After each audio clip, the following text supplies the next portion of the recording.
Welcome to Bosses with Baggage. I'm Sherry Sutton, your host and business growth guide. Around here, we believe that failures are our superpowers. So in this podcast, we'll explore the many ways that setbacks can mold, shape, and change your life and your business and ensure that you come out of the fire better than before. Through interviews with business leaders and discussions of my own personal struggles, we'll unlock the secrets to turning setbacks and low moments into opportunities to thrive.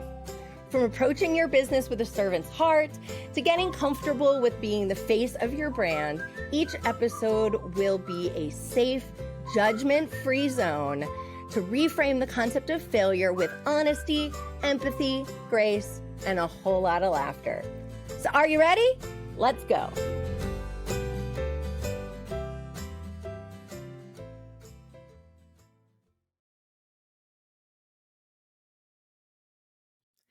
Welcome to Bosses with Baggage. I am Sherry Sutton, and I am your marketing mentor, and I'm here today with the amazing Tara. So great to have you. Thank you so much for having me. I know my last name is so hard to pronounce. It's Magalski. I know, I'm not even going to try. Yeah, it's Magalski. And people are always like, what? So I'm like, Magalski. But it's all thank you here. Yeah, thank you so much for being here. I love your earrings and all your things. You guys missed a really good conversation about freeing the tatas and bras and bralettes and the benefits of both just before this. So if you want to reach out to either one of us, we can fill you in on that conversation. So Tara, I'm so excited. We are in a networking group together and I've been in a number of different things with you and I'm so excited to get to know you a little bit better and talk a little bit about kind of your dark night of the soul. And I know it really impacted how you show up in your life and in your business and really kind of created your business from that. And so let's dive right in. First off, tell us where you're talking to us from. So I am in Lake Mahopac, which is 1 hour from Manhattan. I would show you, but I don't want to mess up the camera, but I'm looking at a gorgeous lake right now. Oh, that's gorgeous. What state is it in? Is it in New York or? So 1 hour from Manhattan. Sorry, I say it like people know. Yes, 1 hour from New York City.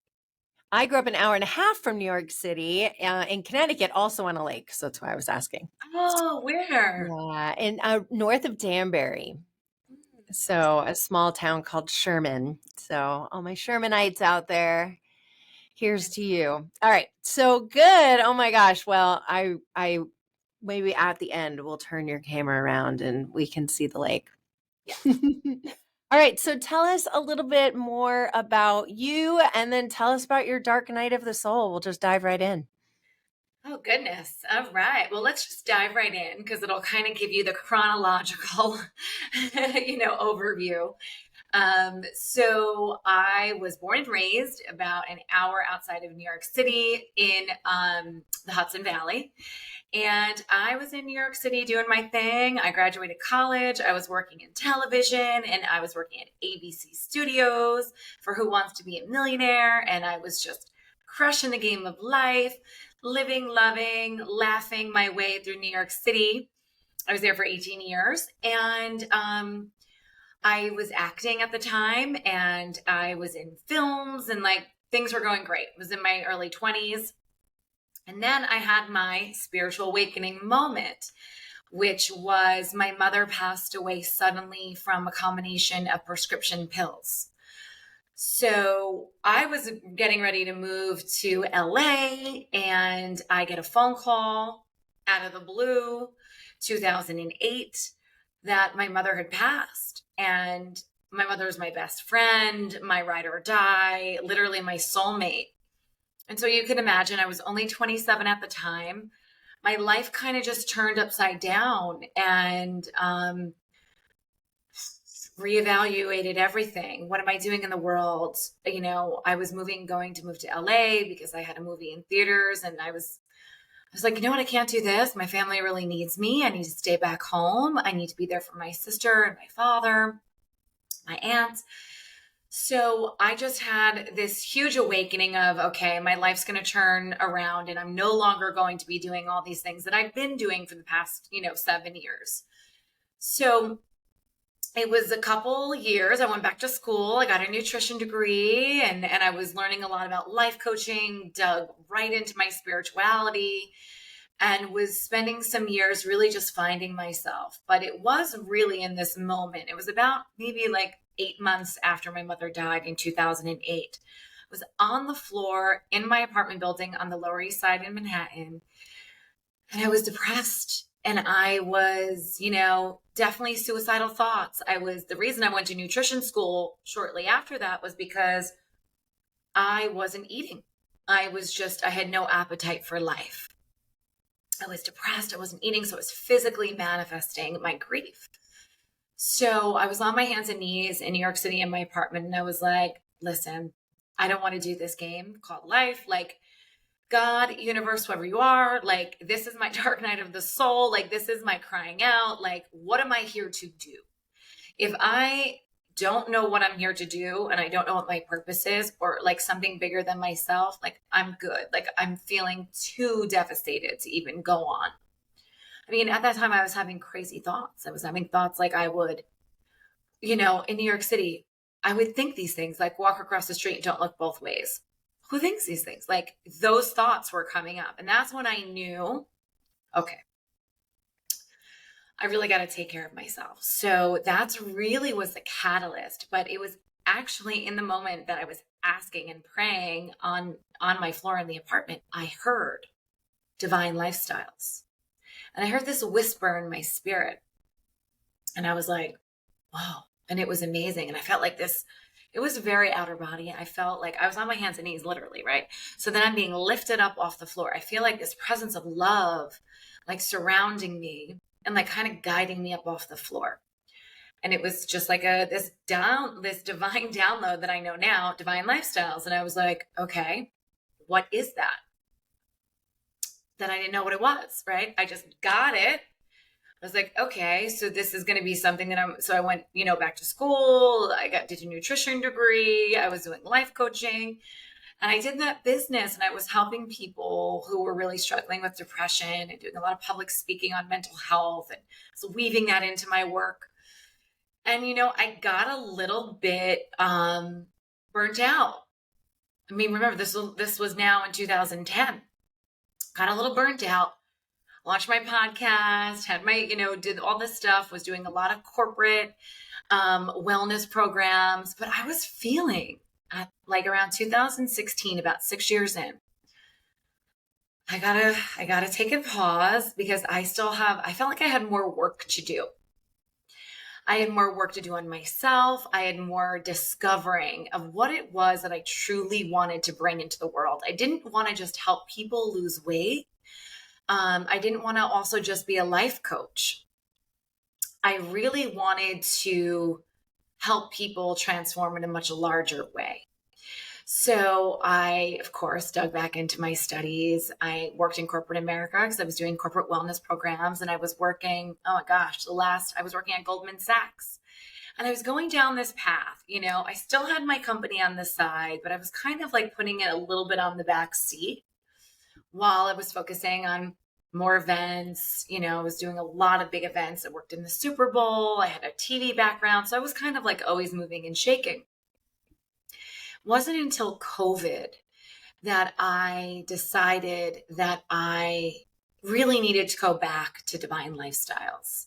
Because and this is all part of my story, and I think it's so important to share because I really believe that like when you are called to do something that is bigger than yourself, like no matter how many times you want to take the wrong road, like spirit will not let you stray and it will just bring you back. So no matter what I was doing or how successful I was like monetarily, and also because, people are like, oh, you work at Goldman Sachs, you worked at the Super Bowl. I was still depleted inside because I wasn't working within my soul's blueprint. I was not in alignment. I was having great success, but I wasn't in my soul's alignment. And I was still feeling depleted, right? I still wasn't feeling like that full joy. And I kept telling my husband, God, there's more to do here. I finally feel like I'm understanding what it is that I'm going to bring through in the next reiteration of Divine Lifestyles. And he's like, okay, babe, like, I trust you. Like, this is what you need to do. So I quit my job at Goldman Sachs, quit my job. I mean, it was COVID. Thank God that we were all sent home. So we were all working from home, and we moved up to the lake, and I said, this is the time. Like, there was a shift. And that's kind of how the genesis of Divine Lifestyles came back. And it was amazing. I worked with the Entreprenista League as well, helping them launch. And it was really wonderful because they were like, go, like, like, this is now the time to do it. So it was the perfect timing through COVID and the launch of the Entreprenista League that I relaunched Divine Lifestyles. And it's been amazing. And from the retreats and the workshops and the medicine circles and the community building, the podcast relaunch that I'm doing, this is like, finally feels like I'm back exactly where I needed to be. I know that was super long-winded, but it's important to kind of see the genesis of like where I was and where I am now. And most importantly, I was going through some personal infertility struggles. And that was another reason I didn't want to go back to New York City. And I knew that this rebirthing of Divine Lifestyles had to happen in order for me to become a mother. It was so clear to me that these two things were really hand in hand, and I needed to birth Divine Lifestyles, have some time to lay the foundation so I then could step into motherhood. Sure enough, I got pregnant at the beginning of the year, right after my father got sick with stage 4 cancer. I lost my father, and then I lost the pregnancy. But it's okay. It's all part of this journey. It's all part of my work. And so that was the second miscarriage I had. And it's now just all part of the work that I bring into the world through Divine Lifestyles with my retreats and the womb healings and the medicine circles, and the hormonal nutrition and just all of it. It's just all now part of the work that I know that I'm here to share. Yeah, wow. Sorry, that No, that's amazing. How do you go from, the bathroom floor, like when you had that initial whisper, like, did you have any idea what that looked like? Like, how do you go from that to sort of figuring out what that really looks like in the real world, right? Like, how did your going through that, did it change the way you instinctually know where to go? Like, tell us that process for deciding what you're going to offer and what you're not, and where you're going to go and where you're not, right? Yeah, that is such an important question, because I feel like a lot of times with my business, I was allowing my mind to kind of try and run the show. And for me, I'm a manifesting generator 1-3, like authority, emotional. Like, I have to sit and allow spirit to show me what to do. So for all the years that I was like trying, for the first 6 years of the business where I thought it was one thing, I was close to figuring it out, but it wasn't in its totality. It was just a piece. The nutrition and the life coaching, all of that was just a small little vertical of something that like I'm offering now on just like a much more holistic approach when people work with me. That was just one little bit in piece. And I needed to go through many more years of spiritual development before I got to the rebirth. I mean, we're talking, gosh, another 8 years, 7 or 8 years. So from my experience, what needed to happen was I needed to stop running the show with my mind, and I needed to start like getting into mind heart coherence on a daily basis. And I needed to start listening to exactly what it was. Spirit gave me Divine Lifestyles. So why am I trying to figure out what to do with divine lifestyles? Like, this was clearly given to me by spirit. I needed to listen to spirit. So for me, it's been just years and years and journeys of cultivating my intuition and trusting I would say it was years of rediscovering my own soul's code. It was years of going, okay, that's not it. Okay, that's not it. Okay, this is it. Oh, okay, this is it. This is all right. Like, so it was many years of just really listening and sitting and diving inward and going, okay, and then being guided. Yeah, and allowing your thinking brain to turn off long enough that you can hear those messages, right? And I think that was one of the biggest gifts for me that came out of COVID. Was it was a unplanned and complete reset of our time. I mean, even, and I was in the corporate world. I've been an entrepreneur for many years, had fallen into addiction, had taken some time off to get initially sober, but then went back to the corporate world and had sort of gotten back into the swing of that, right? And realized as soon as it stopped, right? As soon as I got off the hamster wheel, like, oh my God, this is not where I want to be. And that inkling had always been in there, but I never knew what it was, right? I could never put my finger on it. I could never quite figure out what it was. And then I got quiet enough because I was forced to.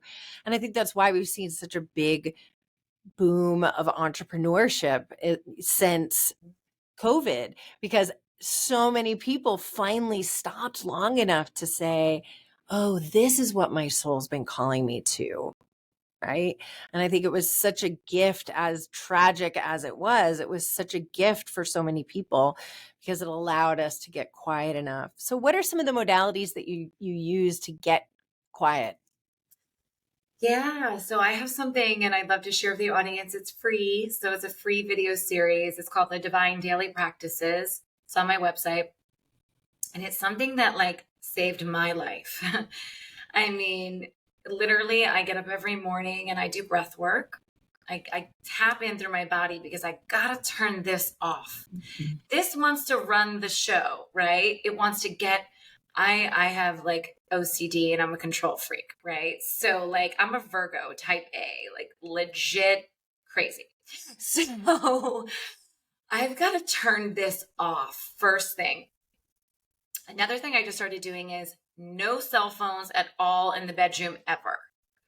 Like, no, I have an old school alarm clock now. Like, it screws up my nervous system. It makes me just like a disastrous, like frantic mess. So, no cell phones in the bedroom. And I get up in the morning and I usually have like warm water. I try, if like you're hungry, you want a coffee, I'll just have like warm water with a lemon. I'm doing cinnamon now and like sea salt. It's good for fertility. And I'll do my breath work. And if it's 5 minutes, 10 minutes, 15 minutes, depending on the day, what I have scheduled, I'll just breathe, tapping into my body. Then I go into a meditation. I always just have to sit in that meditation, whether it's 10 minutes. Today it was 20 minutes. If I can get 40 minutes, fantastic. I always like to get some sort of movement, right? It doesn't have to happen all back to back, but I try and do like a lunchtime yoga or like a 6 p.m. yoga. I try and do that every day. And I also do like a bit of like a prayer and an affirmation. It could be like really quick, or some days, like today, my husband and I pulled an angel card together from our angel blessings deck. I just felt like I wanted to do that. I got a message. I read from the book. I meditate on a little bit, say a prayer for my day, like guide me in all the things that I need to get done today. So my monkey brain doesn't keep going. I try to like just stay like, okay, what is it that I need to get done? What is it that's most important today? Because as we know, we all have these like crazy to-do lists that are just unrealistic. So I try and just center first thing in the morning. And then from there, my smoothie, whatever it is. Then I get in front of the computer. I try not to go near the cell phone or anything until all of that is done. Now, I'm not 100% like great at this. Like some days you look and you peek and then you put it down. But like if I can do that, then I'm really good. Little outside sun, 20, 30 minutes. Today I did 20 minutes. I just put myself out there. I actually went naked today. Nobody was around. It was fantastic. Highly encourage this. I had 20 minutes. I was like, my husband's like, what are you doing? I'm like, I'm just going to go outside for 20 minutes and work on my tan. Then No tan lines. no tan. Yes. I mean, I've got a little tan line, but I like whatever I can do each day, like a tiny bit, I know we've got these crazy schedules and there's always so much to do, but if I can just find little bits every day, and then like I'll notice I'll be sitting at my computer and I'll be like, I'm breathing. I'm breathing shallow again. And then I just walk away from the computer, go outside, put my feet outside for 5 minutes. And then I'm like, just like 5 minutes of breathing. Come back in. Whew, all right. Ready to take on those 40 emails. So for me, this has become like, it's just a lifestyle. Like it's a lifestyle. My company is called Divine Lifestyles. This is a lifestyle to actually stay in alignment and to stay on the course. It's work. Yeah, it is. And I think that's one thing that a lot of people don't realize. And I, I'm in sobriety and people think that like you're just going to get sober and a light switches, or you're going to get spiritual, right? And a light switches because you went to a yoga retreat or whatever. And then all of a sudden you're going to be good. And it's not like that, right? I always liken it to losing weight. And a weight loss coach is like, even when you do the initial work and you lose the initial weight, you still have to deal with the mindset pieces that are still holding you back. And those are often the things that constantly come up because they're in our DNA, right? Those fears are in our DNA. Those, I'm not good enough, or like, I got to get to my emails right now, or I'm going to miss out if I don't start answering these emails, or I got to get out another podcast because my competitor got out another podcast and now I have to get out another podcast. It's allowing yourself the grace and the respect to take that time out and say, none of that works unless I'm centered first. None of it is going to work.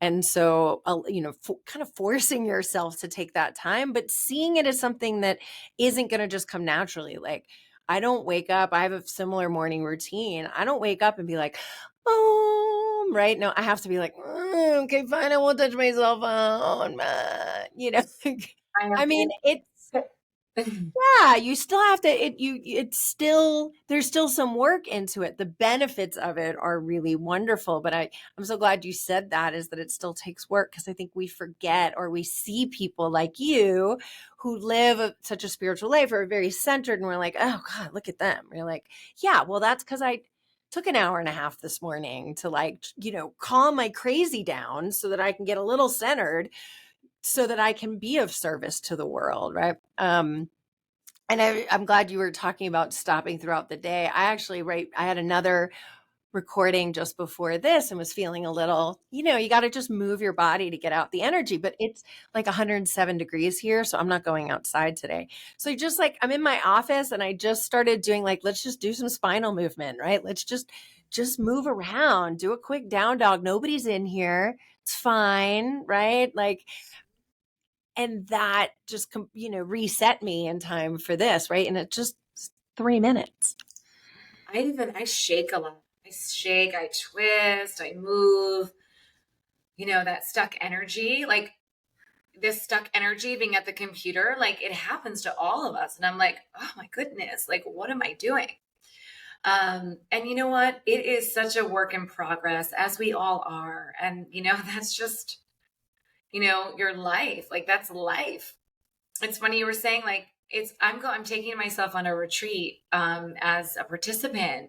On Sunday, I leave to do a Karma cleanse, which is an Ayurvedic cleanse of your digestion and your whole body, your spirit, mind, and body. But it works primarily with the foods that you're eating. You go on a specific mono diet. And I need to do these things for myself, and I was like, you got to put the work in. And I'm so excited that I can go and just be away from the house for 7 days in the Blue Ridge Mountains and breathe and do yoga twice a day and relax. Because even though, this is my work and I teach others, it's like, practice what you preach. Right. Right. Yeah, we have to. We have to. Right? And I think the more we can't give, and this is so corny, but I'm going to say it anyway, right? You can't serve from an empty vessel. And we have to do that too, but it's so hard because we have the same, oh my God, I got to get it done. I got to get it done. I got to get it done. We're New Yorker, you grew up right outside New York City. You grow up with that, like, I got to get it done, type A, FOMO, constant fear, constant hustle thing. And so I think it takes almost more work, but it certainly is a lot of work when you're teaching that as well, right? Because you have to practice what you preach and you're constantly giving it away. One thing that I've been doing a lot of is like learning about my epigenetics and learning about what is going on the DNA cellular level with my subconscious. So that has been like a game changer for me, because it's one thing to like know something, right? Like, I know that I should be doing this, but what is it that keeps getting in the way?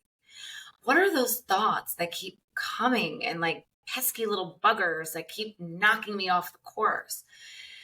And funny enough, today I pulled my angel card and it said, I have it here. It said, trust the path. Let me actually get it, because I took a picture, because it was amazing. And I was like, I always make my angel cards my screensaver, or the trust your path. So today it was trust your path. And then at the bottom it said, if you knew you would be supported, what would you do? And then the whole entire excerpt was about, all you need to do is receive. It's like you are at this point in your life where like the work has been done. The universe is here and God is here. You just need to receive. And then slow it down and trust the path. And it even said, like, that book that you're trying to write, which the book I'm trying to write, just do 1 page a day. And then in a year, you're going to look back. There's going to be many pages written. And you just do 1 day at a time. And so the brain doesn't keep going 5 steps ahead.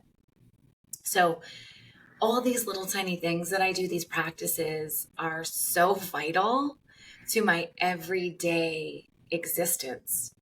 Because when I don't do them, I'm not productive. I'm all over the place. I'm, not aligned. I might be doing something that's totally wasting my time and I'm getting stressed. My nervous system's getting out of whack.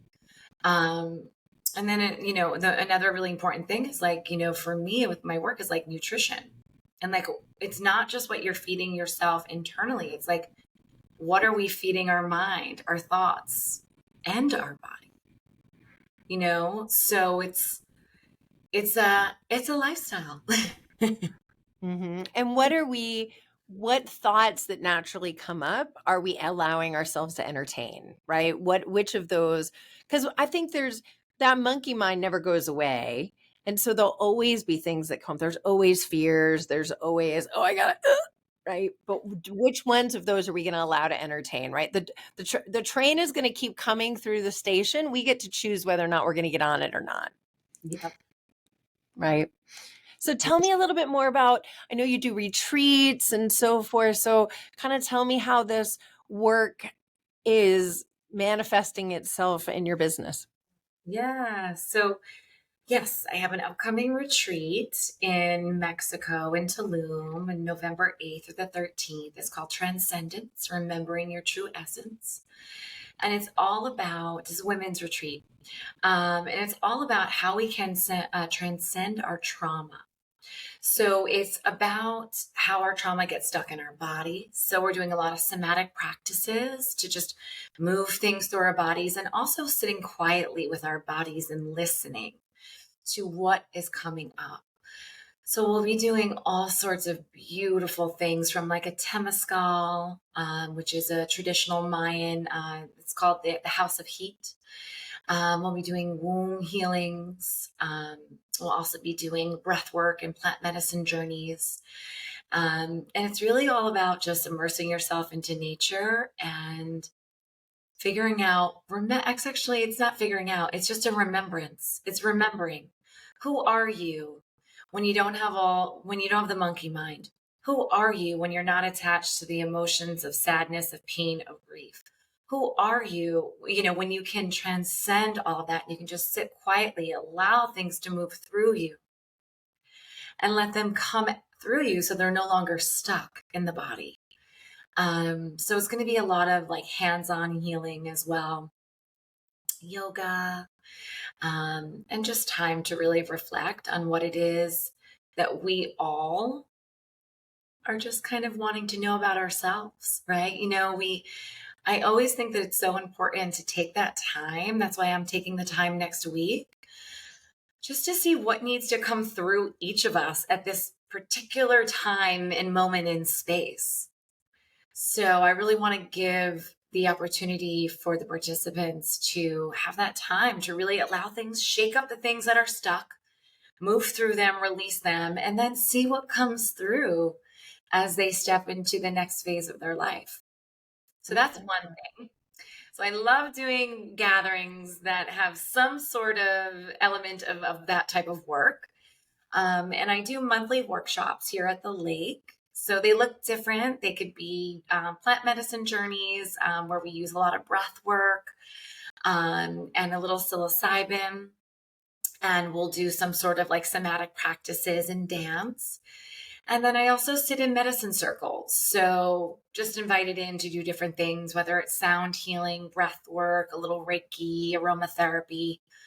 A lot of my work is self-care based. So all those things that we don't do for ourselves that we need to do, yoni steaming, womb healings, all that stuff that like we just kind of forgot. We used to do this many, many years ago. And then like modern society. So funny. Like I'm yoni steaming, watching videos with my husband this weekend. And my friend's like, what are you doing? I'm posting on social. Goes loud. I'm like, this is my Saturday night, guys. Okay, so anyone who doesn't know what that is, Yeah. if So you have kids listening, turn it down a little bit, maybe. Although it's not. no, it's okay. Okay. No. It's very natural. It's just a steam. It's a vaginal steam, which is so, so good for any age woman, for menopause, for fertility, for endometriosis, for PCOS, for polyps, for hormonal imbalances. I mean, you name it. Odor. I mean, it's amazing. It's just so good for our body. And as we get older, just to create some more, it's softer, just like a softness. And also, it's more wetness, as we need that as we get older. So, big fan of that. So that's another type of work that I do. And then I have my online community. So I'm building that out now. So that's coming really soon. It's the Divine Lifestyles Collective. And that's going to be more of my signature program. It's going to be coming this fall. And then I have my podcast. So the Divine Lifestyles podcast. So all things Divine Lifestyles. You can find me there and all the things that I'm doing. And yeah, that's just kind of how it's moving through me at this time. Oh, that's amazing. So I ask everyone this, which is if you were to talk to someone who is having their dark night of the soul right this very minute, they're sitting on the floor of their bathroom in New York City and they're having their dark night of the soul, what would you tell them? You're gonna make me cry. I would tell them to hold on, that life gets better. And all they need to know is that they are enough. And I would tell them to know they're not alone. And that to keep asking, keep praying, and keep asking God, universe, whatever you relate to show you the way. Because I promise you that once you ask, Spirit will answer. And that, this too shall pass, as it does, and emotions ebb and flow. Yeah. That was beautiful. Thank you. So if we want to learn more about you, where can we find you? You can find me as I'm crying over here because I'm like I'm talking to myself here, right? I was like embodying that. Always. Always. I mean, and it might not be a dark night of the soul, but it gets gray sometimes around here, right? I mean, and always just remembering that always, right? When we're having those moments of, what's going on with me? Why am I not feeling good? What's something shifting right now? Because it's always shifting, right? I think those words of wisdom that you just gave us are true no matter what. It doesn't have to just be when you're falling apart on the bathroom floor. It can be, when you're midday, when you're feeling a little off, or, you're feeling a little out of whack, or you're not quite sure if you're going the right direction. Yeah. As we all do, right? This happens to all of us at different points in our lives. And one last thing I want to say, because I think it's super important. I feel like our trauma and all the things that happen to us, they're our teachers. They're the greatest things that we can learn from. And it's kind of like now I wear them as my badge of honor. It's been a long road to get there, like just emotional thinking about it, but everything that I've had to face in my life has shaped the person that I am today. And I really truly believe, I heard this from a dear friend, the depths of your trauma are the depths that you will be able to hold for somebody else. So just know that like anything you're going through is just going to shape you into being a refined, beautiful light that's going to help someone else down the road. So yeah, just wanted to share. And That's beautiful. And that was the whole genesis of this Bosses with Baggage, is the more we're willing to tell the stories of our own dark nights of the soul, and not just give advice about how to get through it, but really share, like, this happened to me, right? And this is how I got out of it. It takes the shame away from other people who are in that process, who are going through that right now. And so we can say, oh, well, if they can do it, so can I. If they can do it and have so much grace, then I can too. Or, wow, they did the same thing that I did, and I shouldn't feel bad about it because it's a normal part of life, because we don't share those stories enough. And so I appreciate you sharing that, because that's really what this whole mission of mine is all about, is let's destigmatize, these dark nights of the soul, because the more we're willing to talk about it, the less shame there's going to be. And the more we're going to be able to say, hey, this happened to me, but what can I learn out of it? And how can I use it to then go be of service to other people who might be having the same thing? And that's where a real soul alignment happens. And in my, in my belief system, that's our true Dharma. That's why we were brought here, is to help one another through our own individual little scars. I love Or it. big scars. Yeah, they could be big T's, right? Little T's. I always say that in trauma. It's like, it doesn't matter what it is. It can be big or little. And I do want to say I was very drawn to you because I didn't really even know your whole story, but I just was like, yes, I'm like, I sensed your vibe, and your mission is so aligned with my mission. I had an initiative years ago called Let Your Mess Be Your Message, right? How are we turning our pain into our purpose, into our platform? And that is so much part of what I'm doing with my podcast too. It's let's get out there. Let's talk about this. Let's talk about mental health. First of all, let's just talk about that. Like, we all have pretty negative thoughts, right? We're all not like just chirpy and happy all the time, but it's okay. There's that yin and that yang. And I believe that you gotta like go in, like it's like the only way out is through. And sometimes you just gotta like walk through the fire a little bit to rise from the ashes. And I love to encourage people, or at least I'm trying with my mission to make that feel sexier or more fun for people. Like it doesn't have to always be so it's work, but it can also be filled with joy. And, coming to one of my retreats or one of my engagements, it's going to be a lot of fun. But there's going to be some work too. We might be crying and then exhilarated the next minute, but, feeling all of your emotions, you got to feel to heal. And let's get in there. Let's feel it. What needs to be moved? What needs to be stuck? What is holding you back? Let's figure it out together so you can step in to your divine lifestyle. So you can step into your potential. And that is now, the genesis of my work. So I know you asked where people can find me. Is that divinelifestyles.com.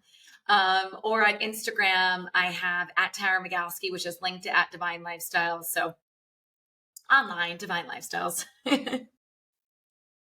Well, thank you so much. You are an inspiration to me, and I'm sure to many of our listeners, and I appreciate you so much. Thanks for doing this. Thank you for having me. Thank you for listening to Bosses with Baggage. We are honored that you chose to spend your precious time with us. I hope that you are feeling inspired to reframe your setbacks into your superpowers so that you can change not only your life, but the life of everyone around you. If you enjoyed today's podcast, and I sure hope you did, please subscribe, rate, and share on your favorite podcast listener. And if you have any ideas for a future guest, or you need some help growing your business, I'd love to connect with you. You can find me directly on my website, which is sherrysutton.com, SherrySutton.com. We'll see you next time.